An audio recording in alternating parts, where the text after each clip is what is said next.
सर्दियों की हाड़ खपा देने वाली रात में एक बूढ़ी औरत अपने घर के एक कोने में ठंड से तड़प रही थी।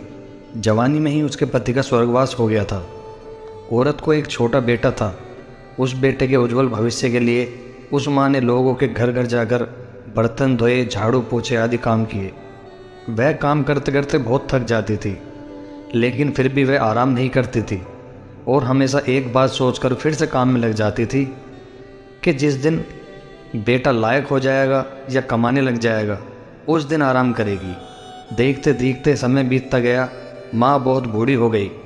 अब बेटे को एक अच्छी नौकरी मिल गई और कुछ समय बाद बेटे की शादी भी कर दी और उसे एक बच्चा भी हो गया।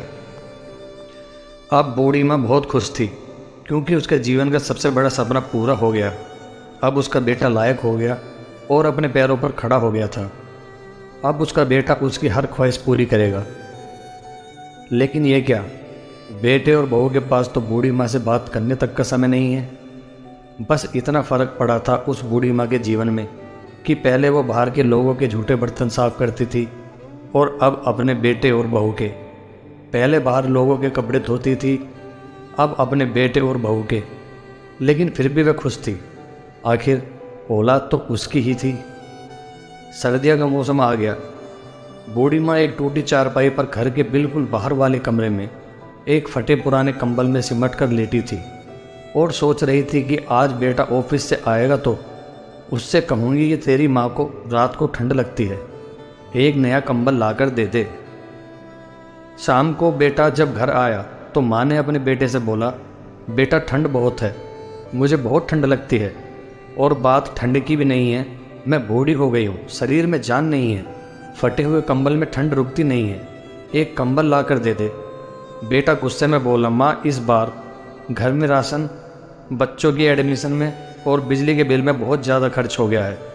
कुछ पैसे हैं जो कि बच्चों का स्वेटर लाना है, तेरी बहू का शॉल लेके आना है।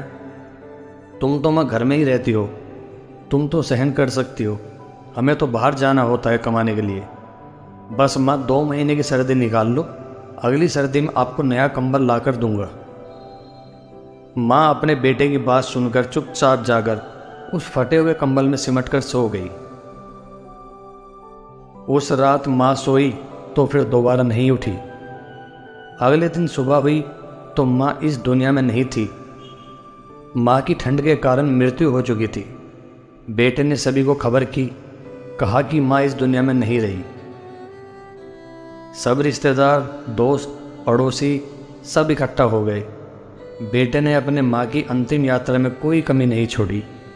माँ की बहुत अच्छी अर्थी सजाई, बहुत महंगा शॉल माँ को उड़ाया गया।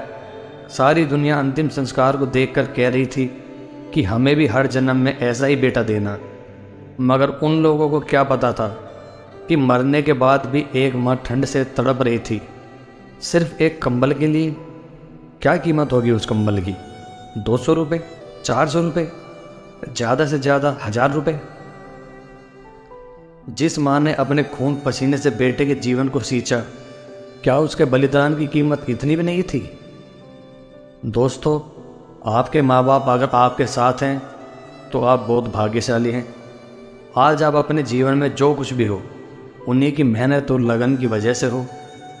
जीते जी अपने माता पिता की सेवा करना ही आपका पहला कर्तव्य है। अगर कहानी अच्छी लगी हो तो एक लाइक और सब्सक्राइब माँ के नाम का हमें ज़रूर देकर जाएं, जिससे हमें हौसला मिले और अच्छा करने का। साभार, यही तो है ज़िंदगी। धन्यवाद दोस्तों।